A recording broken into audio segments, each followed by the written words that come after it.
you're listening to this podcast, chances are you've felt the heartbreaking impact of trauma and abuse in your own story, or in the stories of those you care about. The truth is, we all carry the weight of personal and collective trauma. It's part of living in this world. And yet, we also know we were made for more. We were made for connection, wholeness, and a life marked by faith, hope, and love. If you desire more for yourself, for the people you love, and for your community, I want to personally invite you into narrative-focused trauma care training with us here at the Allender Center. Narrative-focused trauma care, or NFTC for short, is a methodology developed by the Allender Center and built on the lifelong work of Dr. Dan Allender in the field of trauma and abuse recovery. It brings together psychology and theology to give you a holistic framework as you enter into your story and the stories of those around you with wisdom and care. It begins with NFTC Level 1. Throughout 4 intensive training weekends, you'll receive foundational teaching from our team. But this isn't just theory.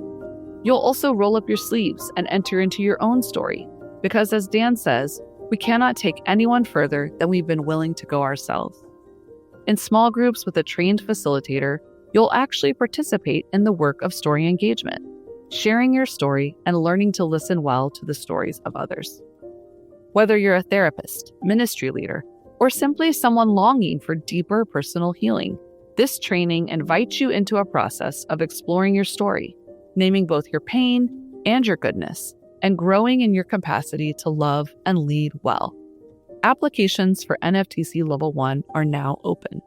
If you're ready to begin the journey toward deeper healing in your own story and a renewed calling to bring compassion, courage, and hope to the world around you, we invite you to visit theallendercenter.org/trainings. Thank you for listening to the Allender Center Podcast. I'm Dr. Dan Allender. And I'm Rachel Clinton Chen. We're fiercely committed to providing hope and healing to a fragmented world. And restoration for the heart. Thank you for joining us. Let's get this conversation started.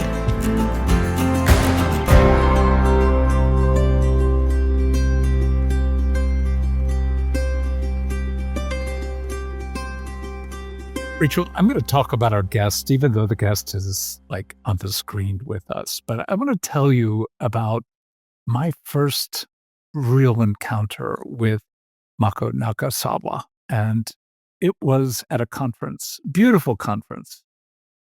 people. ICAP, the International Christian Alliance on Prostitution, that Becky and I have been part of since around 2002.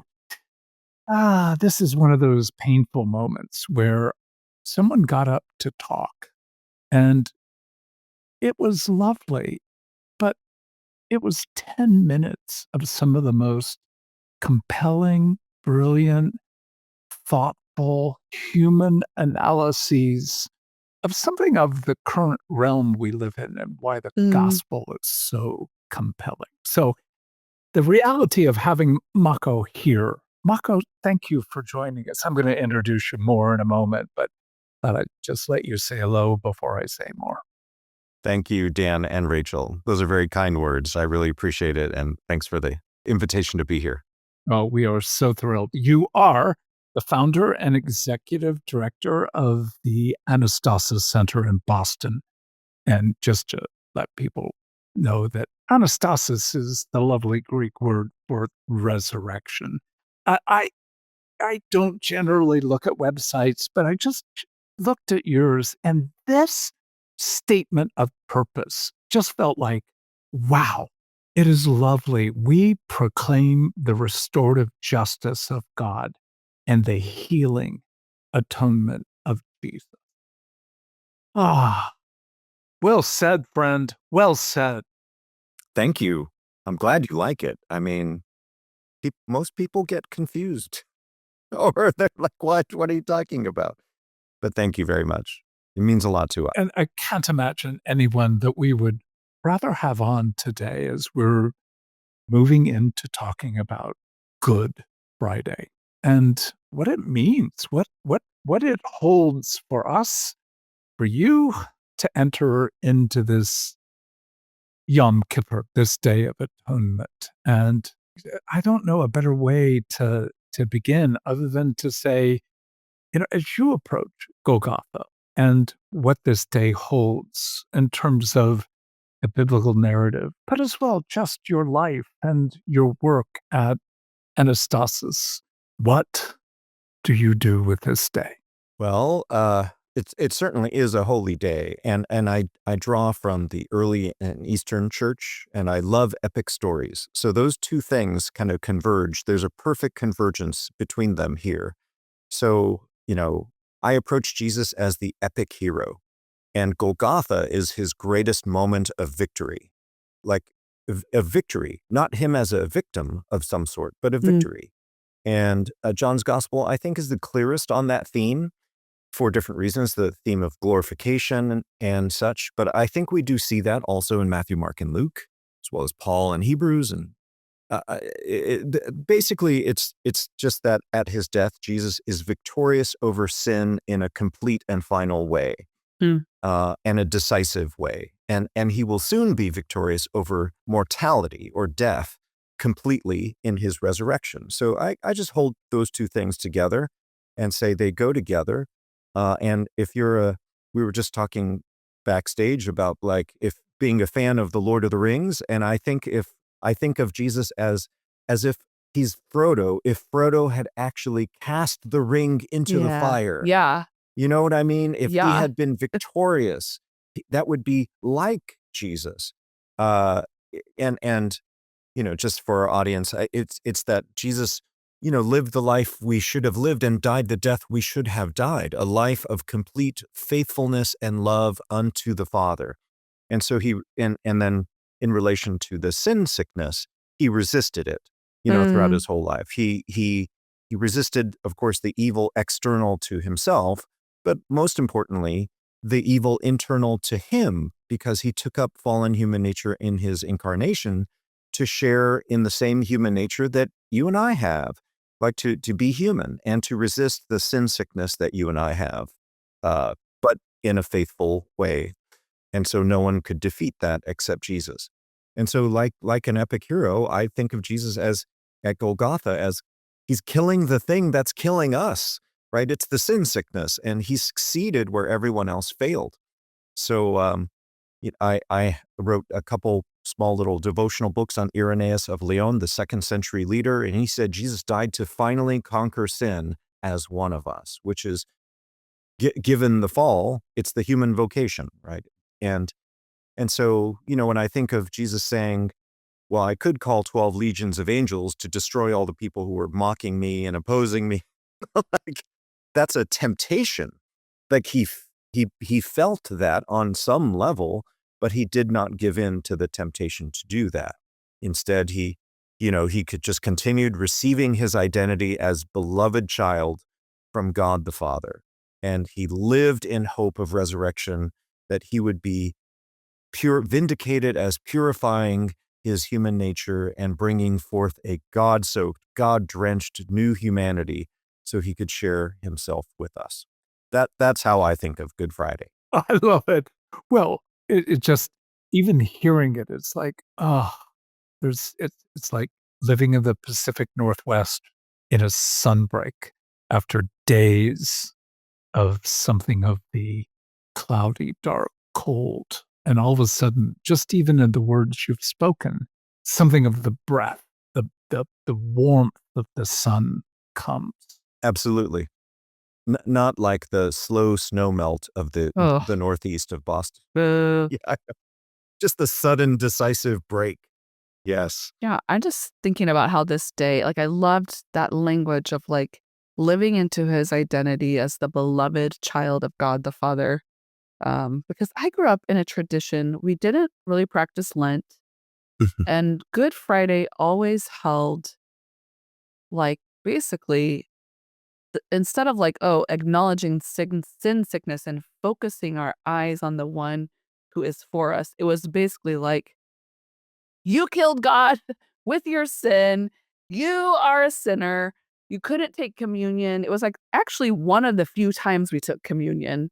I think usually maybe there was a once a month communion service, but Good Friday was always you need to think about your sin before you even instead of like, you really need this meal and you need to come to this table again and again and again, and you're welcome here. And it was certainly focused much more on the wrath of God in this day. Yeah. And, we can talk, we don't have to go down that path. We could talk about a lot of things, but in some ways, like just that very, penal substitutionary atonement in the context I was in as the only metaphor for atonement. And, when I came to the Seattle school, I did a lot because I was like, so listen, I'm just a rule follower. And they were like, take your deepest theological questions and your life stories and your vocational hopes and write a 25-page paper on them. And so I was looking more at like, how do we understand what it means to love in Yeah. light of atonement? Because if atonement is really showing us, if this day is showing us, like, what does it mean that Jesus loves us and we are to follow in that way? So this has been, for me in my life, especially my adult life, getting to lean into Good Friday in some much more, I would say, liberating ways that don't sidestep death. And so, just from afar, what I've seen of you, Mako, and your work, you're someone that I go, oh, I want to hear more from Mako around atonement, as I continue to learn and kind of reimagine or wrestle with certain theological imaginations I've been given. I would just love to hear more from you on, how you play with atonement. Yeah. I think to start off with that there's a wrath of God, and that can be understood in the kind of Western punitive retributive model. But again, I think it's just more biblically accurate to understand it in the early and Eastern medical restorative model. And so does the surgeon have wrath? Well, yes, against the cancer in our bodies, because the surgeon loves us and is on our side, right? So of course if there is something to be removed from us, then there is a wrath, at least of some sort, because there is an opposition, right? Like that God has towards the sin sickness. So, but it's a wrath that is actually motivated by love for us. So I think in Western theology, there's a tendency to conflate human personhood and human nature and the sin sickness in human nature as if it was all the same thing, so that the wrath is direct. God's wrath is understood as if it's directed at your personhood. I take great objection to that, and I think the early and Eastern Christians would as well, if we had them here. But we don't. So I'm just going to speak for them and say that no, that's absolutely wrong. That God is wrathful against the sin sickness, and that's why Jesus came to die as a victor over the sin sickness, not a victim of the punitive retributive justice of God. And once we understand it that way, right, I think everything lines up. What is circumcision of the heart? In the Old Testament, in Deuteronomy 10:16, it's just kind of a summary statement that says, look, if you internalize the commandments of God deeply enough, you're going to cut something away from your human nature that never should have been there. And so that was ancient Israel's vocation. That was their calling from God. They did make great strides. They hoped for the cure. They diagnosed the disease. They documented it in what the Hebrew Scriptures, what we call the Old Testament. And they hoped, but they recognized that but we can't fully internalize the doctor's prescription, right? So these commands are good for us. They're not against us, and they're against the sin sickness, right? So everything that Paul says in Romans 7 about his experience as Saul of Tarsus, he's like, well, I came to realize there's a part of me that loved God and wanted to obey God, but I do the things that I don't want to do, and I don't do the things I do want to do because there's something else living in me that God didn't put there. But we've inherited some fallenness, and it doesn't mean that everything about me is bad. Actually, the core self remains good, but there's this parasite in me. So who's going to free me from this parasite or the body of this death? And and it has to be done with a human being and human partnership with the Holy Spirit. And so that's Jesus, right? He Mhm. became the perfect patient. He succeeded where Israel could not. Um, and he internalized the medicine or the doctor's prescription to become the cure.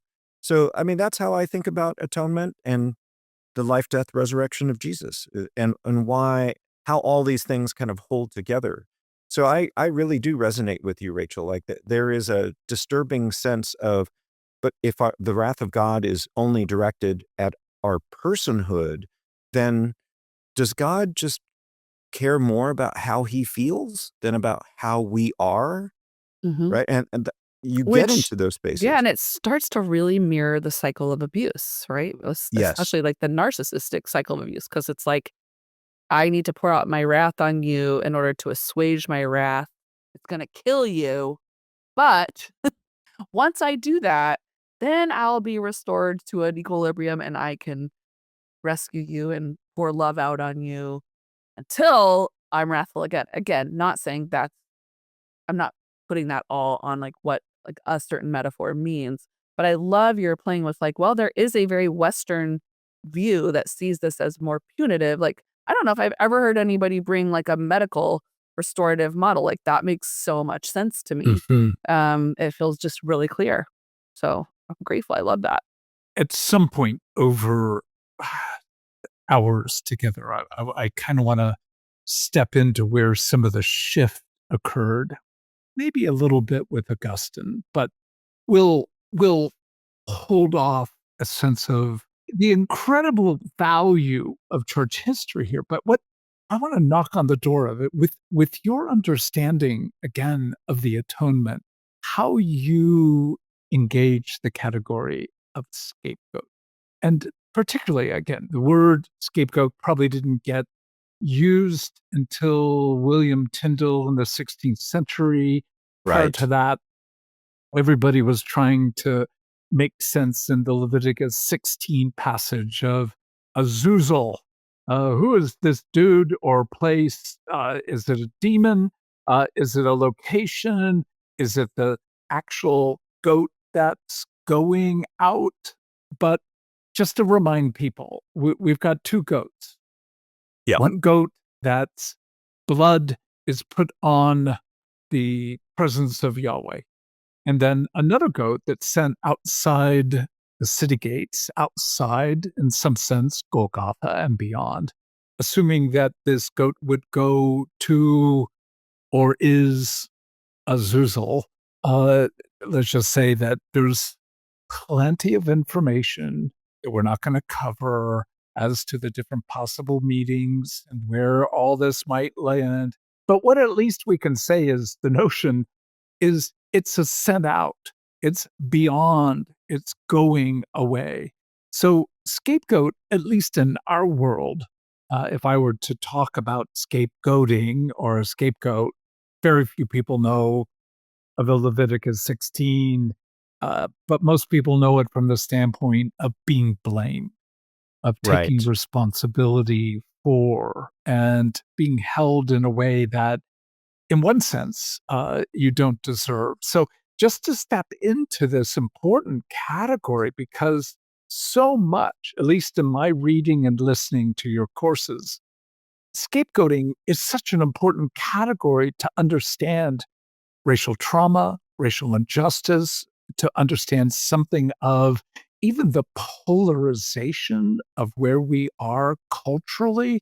And darn it, it's also for a lot of people the experience in their own family of origin. So all Mhm. that to Yeah. say, lead us. Oh gosh, there is so much there, and it is well, and it is so good to be kind of holding together biblical interpretation and then the kind of the practical outflowing of whatever we decide about about these texts and what they mean, and then what kind of formation in us does that seem to uh, cause, and therefore what kind of choices do we make both as a church or as Christians and as a body politic. And I think it's deeply troubling. It's all so troubling. So I think that Mm. The irony is that scapegoating in the Bible is the exact opposite in a meaning of what scapegoating is, like how we use that English word today. Yeah. And so I would take Leviticus 16 as kind of the last stage or the high point of a rhythm that Israel had every year. And so it's Huh. meant to be thought of as, like what happens every year, because Yom Kippur is annually. And so basically it was that God is acting like a dialysis machine. He comes in the midst of Israel. And again, I know medical and surgical metaphors here, but I think that's really accurate. He acts like a dialysis machine saying, you bring me your impurity and I will give you back purity or purified life. And so in that way, like it is, let me give a little more background and then the implication about like guilt and shame and impurity and all those feelings and realities that we deal with. I think the background is actually the every year when the high priest went into the Holy of Holies, he was repeating or retelling the story, the epic story of Moses going up to the Mhm. high point of Mount Sinai. And so, you see these Mount Sinai, had 3 levels because in Exodus 19, God said, "Hey, Israel, I want you to come up here and meet me." And they said, "No, no, thanks," right? Like, we don't like the look of that fire. We don't want to be purified, apparently. And we don't want to hear God's voice too clearly. So instead, Moses went up there. So, and there are eventually like these 3 levels in Exodus 24. Moses goes to the top. And he goes in Exodus 33 and 34 to restore the broken covenant. Because by that point, like the golden calf incident had happened, and God is like, I don't know if this covenant thing is really going to work. I don't even know if these are my people. And so he calls them your people, Moses. And it's fascinating. So essentially, Moses goes up he passes through divine fire, enters the glory cloud, and sees God in a sense more face to face or more face to face than anyone else previously. So I know there's some questions about that, but essentially he repairs the covenant, and then Israel can benefit from it. And he comes back with purified face or transfigured face, right? Or the light of glory shining in his face, which shows that God, like to repair the Sinai covenant, he didn't need to have someone be punished. He needed to have someone be purified. Mhm. That's what keeps the covenant, or in the Sinai covenant case. And so the 3 sections of the sanctuary, the tabernacle and then the temple, mirror like the base, the middle, and the top of the mountain, and the movement of the high priest into the horizontal space of the Holy of Holies retells the story of Moses's vertical ascent to the top of Mount Sinai to bring all the impurity to God so that it might be done away with. And so the scapegoat is just the 2 sides of the 2 goats, the 2 sides of one coin, where God is basically saying, bring me, this is the last stage, bring me the impurity, I will consume it myself and also send it away. So the scapegoat is the part that is sent away, the goat that bears the sin away. He's not bearing the punishment, right? Like he's bearing the sinfulness. He is a mechanism for the dialysis or the dialysate to happen, to take away the impurity as far as the East is from the West. And so, I think we have to hold together both goats and say, this is what God is doing.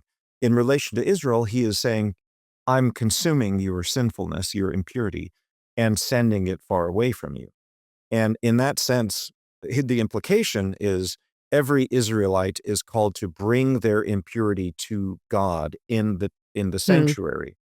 And so no one has, no one's off the hook. In other words, like everyone is involved, everyone has impurity. And so you can't scapegoat someone else or some minority group, Wow. or, men can't scapegoat women, or, because we're lonely. Like and say, well, it's your fault. No, we all bear this problem, and we're going to bring it to God. And there's a lot more, of course, that happens in Israel's relationship with God, but like that's the symbolism. So God is acting like a dialysis machine. He is not bloodthirsty. He's a blood donor. He gives back the life, right? So again, I think the punitive retributive kind of framework, number one, doesn't make sense of the text at all, because Moses wasn't punished. He was purified. So why would we think that the sanctuary is somehow punishing? It's not punishing, it's purifying. I understand there can be mistakes made about, well, the animals die. Okay, but that's not the point, right? I mean, if we especially take the sin offering animals, that's really illuminating, because what really pleases God or soothes God is the fact that the sin offering is killed and then partitioned, and the organs that deal with toxins and waste, right? The kidneys, the intestinal fat, and so forth, those are burned on the altar. And so it's the toxins being burned away. That is what pleases God, not the death of the animal per se. So death is just a means to an end, as it was in Jesus. Jesus wielded death as a weapon against the sin sickness, and then he threw away the weapon. So there you go. That's the connection to the word hilasterion in Greek, as it appears in Romans 3 and Hebrews and 1 John, which I think many Protestants after Calvin misinterpreted as propitiation, as if God's retributive justice is propitiated.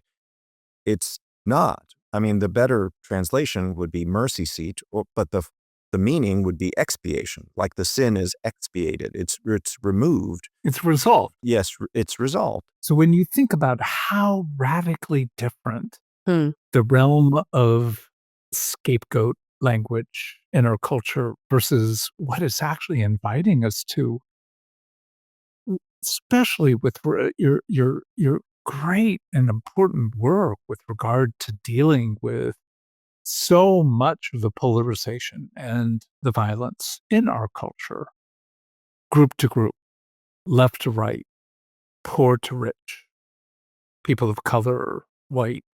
When you begin to then look at, in so many ways, the stigma that comes with the notion of being scapegoated, it's actually, in many ways, the restorative work of opening the door to seeing the temple curtain ripped in half. So as you've engaged, particularly the unique calling that God has given you, how does this play, and how do you invite people to see the reversal?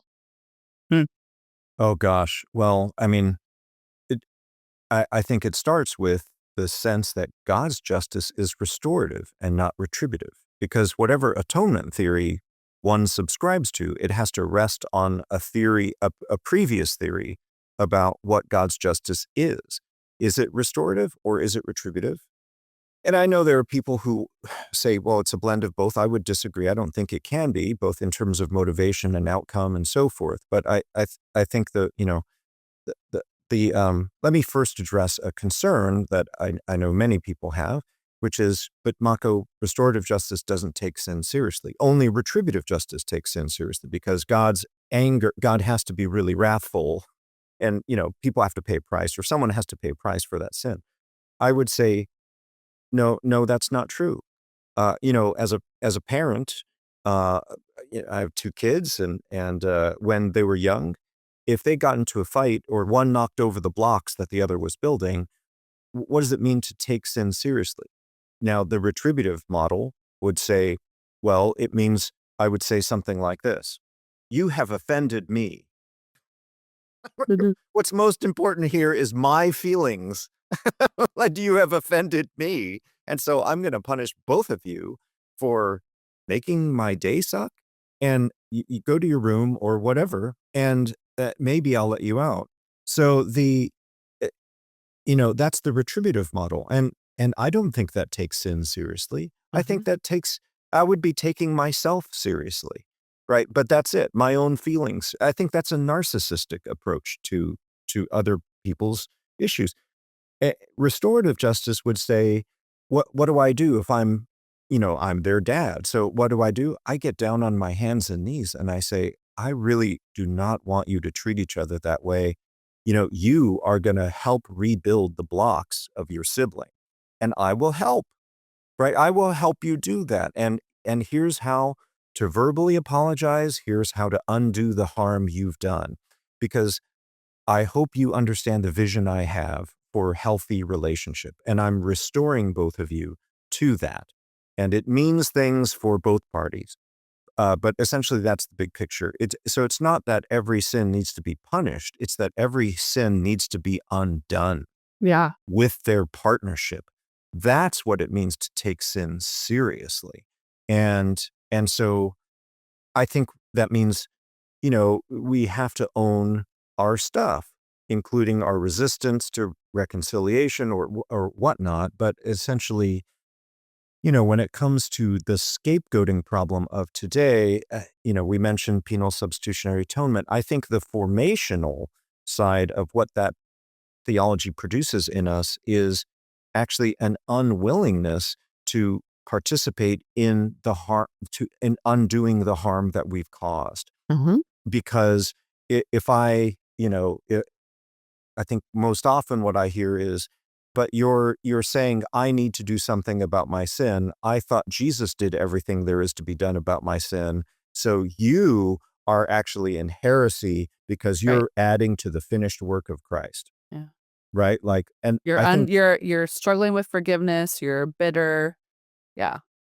That's right. That's right. You just need to forgive the offender. But Because that's not. God's already forgiven. Exactly.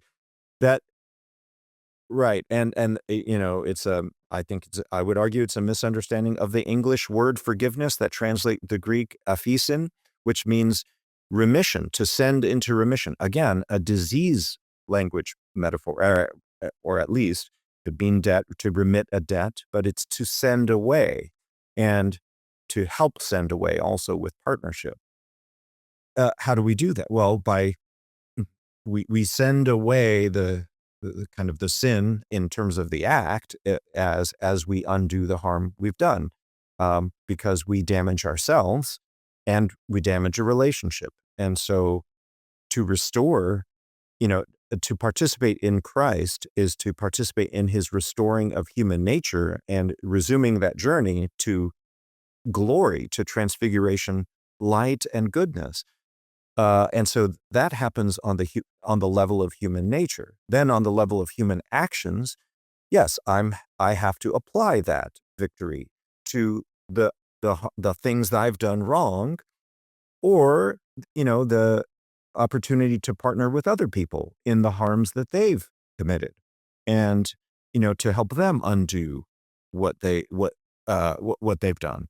And so it's operating on two different levels. Of course, they're related, but I think scapegoating again collapses the dynamics and says, basically, one place I think in our formation that scapegoating comes from is I have to look for someone else to blame because I don't like feeling That's right. responsible for stuff, That's right. like for my own stuff. And Right. so it makes it easy to follow political rhetoric or demagoguery that says, let's blame immigrants for the loss of jobs or for the price of housing.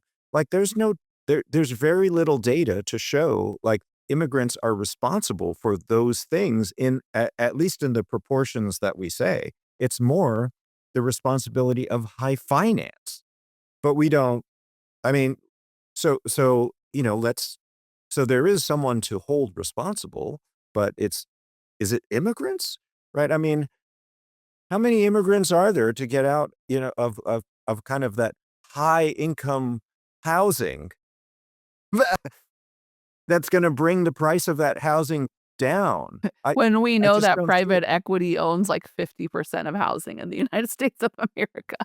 Oh, 50%, I think was this, I don't know if that's accurate. It's just a statistic I saw recently. Like, I mean, so, and it's like, yeah, but we kind of goes back to Lord of the Rings and what we were talking about, with Frodo. Like, you, we scapegoat because we want to hold on to it like a different kind of power. And we yeah, think we can actually, like, we can change that power by being good enough instead of actually being corrupted by it.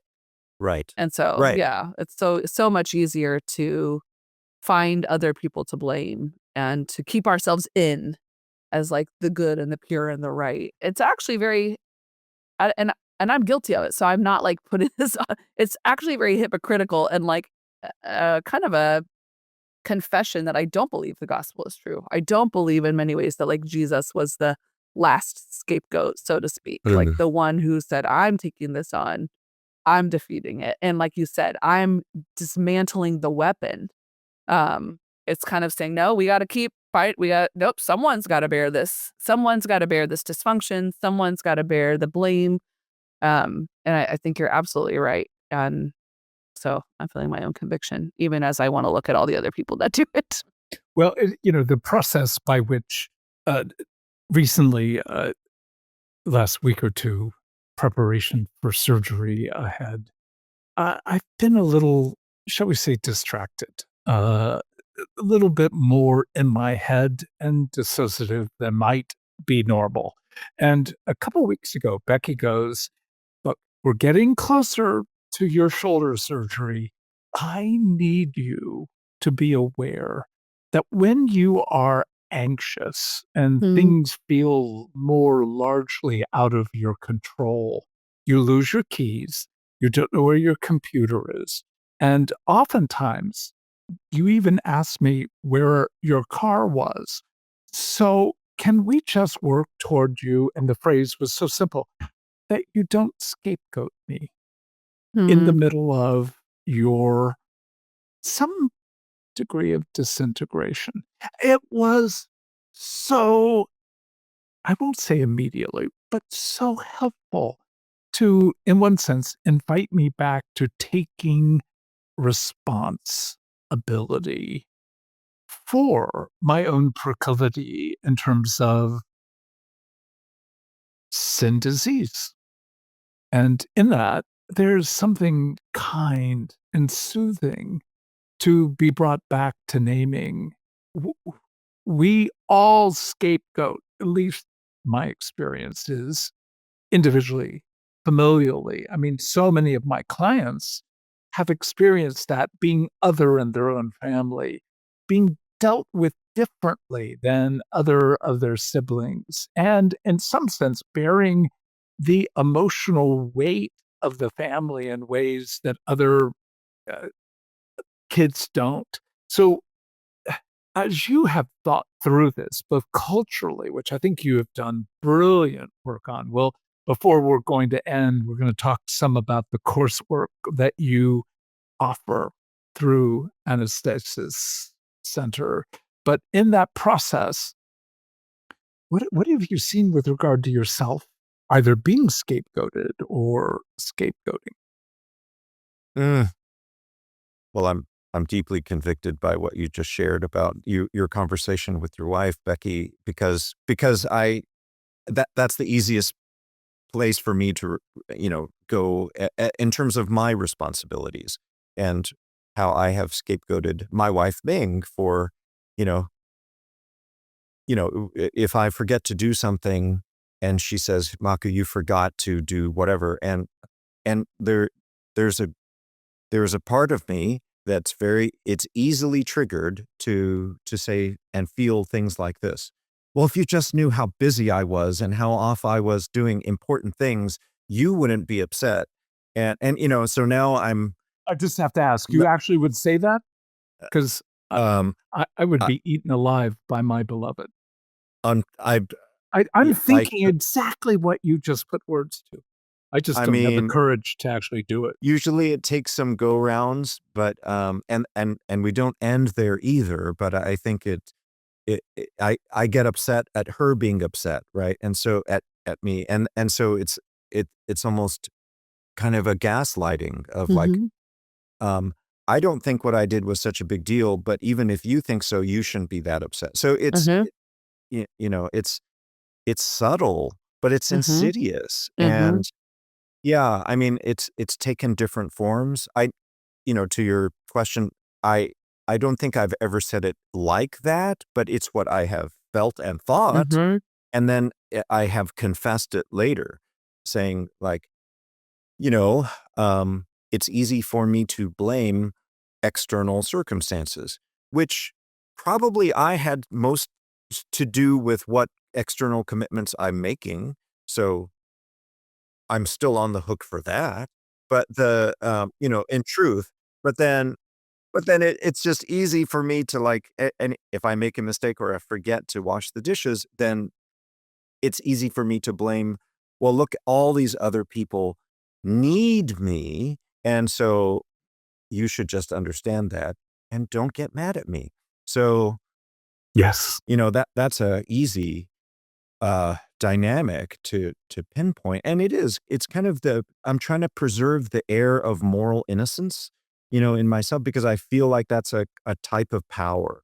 Mhm. Uh, and yeah, so that is one way that I have scapegoated um, someone else. I think the other ways that I've been scapegoated, fortunately, I was thinking of a couple examples. One instance was uh, when the IRS told me that I did my taxes wrong and I owed tens of thousands of dollars to them. I got that letter and thought, what? No. And actually, it was their mistake, thankfully. And they corrected it after I complained and appealed. But, the panic that set in, like, it was just terrifying.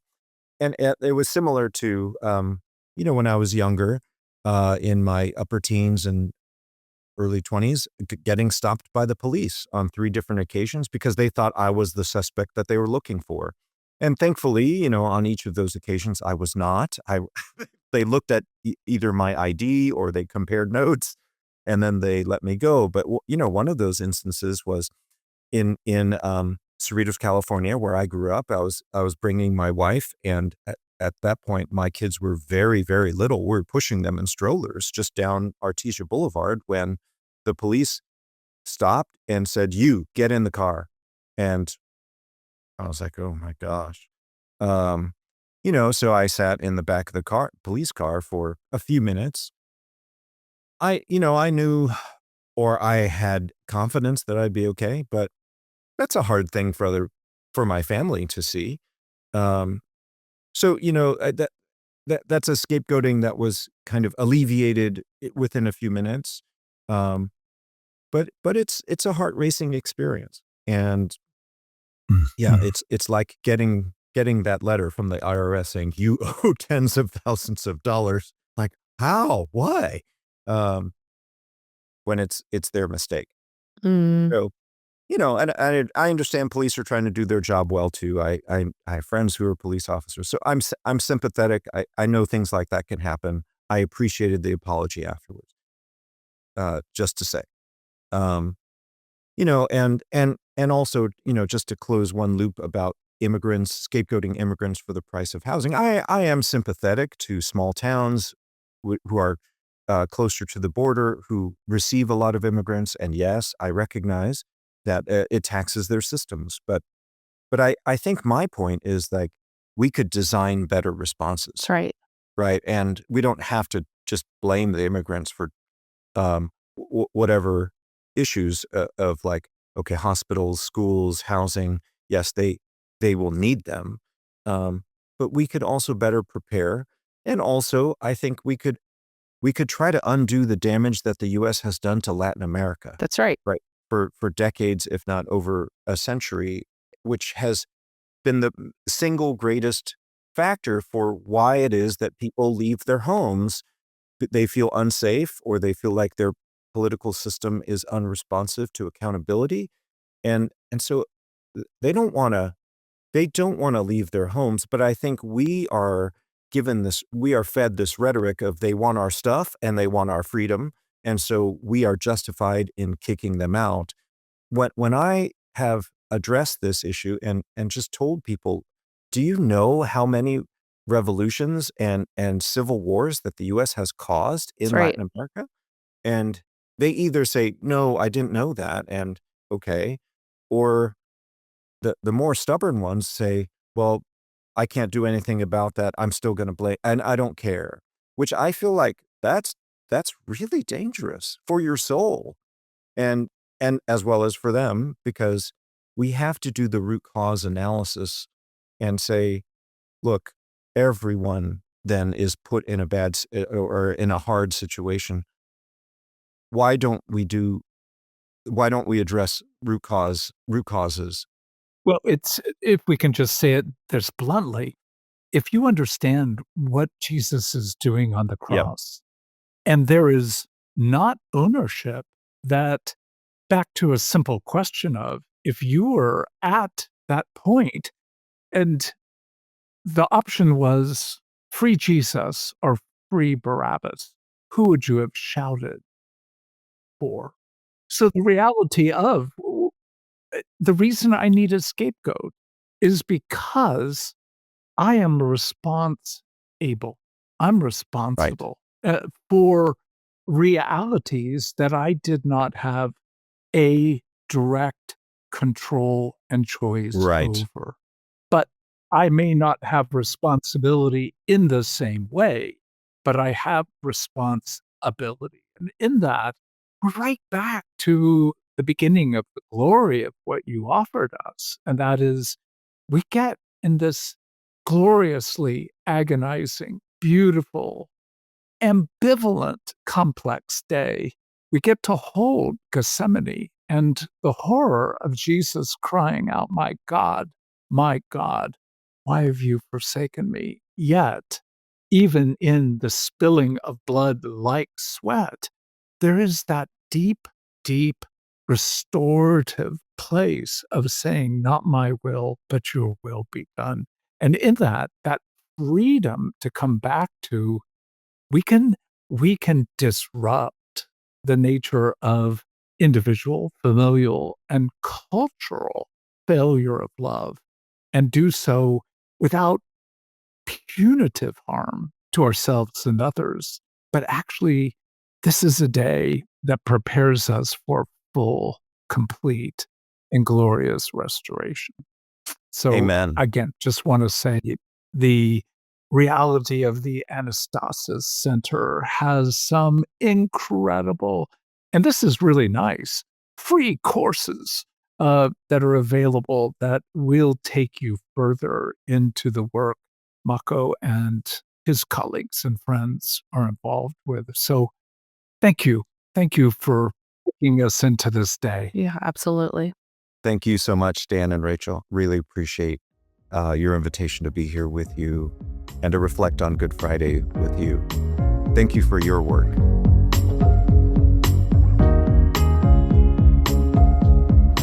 Hi, I'm Clay Clayton, and I get to do the fun job of helping people connect with the Allender Center at the Seattle School.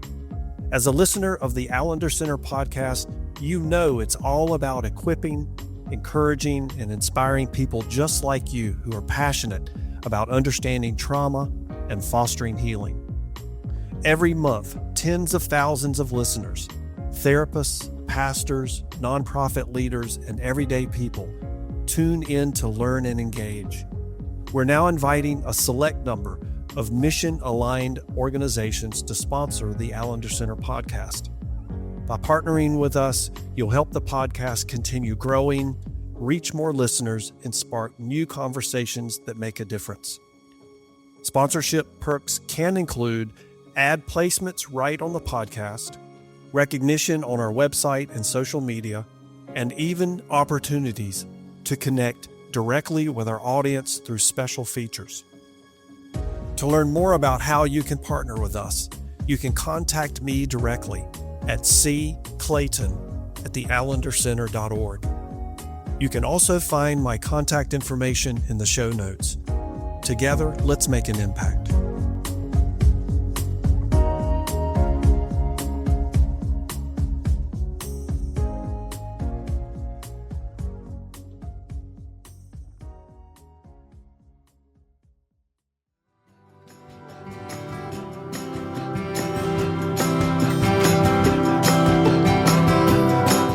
Allender Center Podcast is produced by the Seattle School of Theology and Psychology.